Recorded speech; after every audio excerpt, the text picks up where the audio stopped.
సమస్యలు ఉన్నప్పుడు రోజులు లెక్క పెట్టుకుంటాం.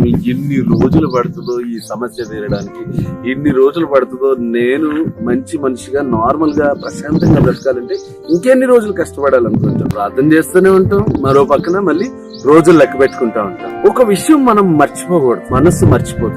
మనిషి అంటే మనిషి ఈజీగా ఉండే లక్షణం ఏంటంటే మర్చిపోవడం. కొన్ని విషయాలు బైబిల్లో మర్చిపోవద్దని చెప్పారు.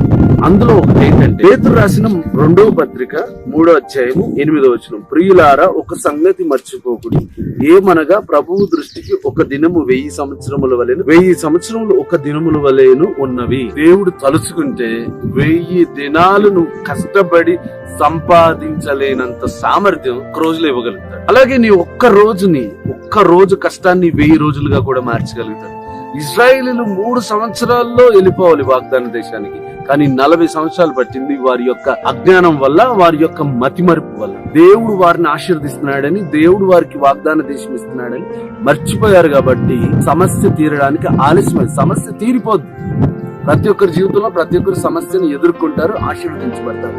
కానీ సమయం అనేది చాలా ప్రాముఖ్యమైనది. వారికి ఆలస్యం అవడానికి కారణం వారి యొక్క అజ్ఞానం, వారి యొక్క మతిమరుపు. దేవుడు ఇస్తాడు అని మర్చిపోయారు. మీరు కూడా మర్చిపోకండి. 1000 సంవత్సరాలను ఒక్క దినములుగా మార్చగలరు.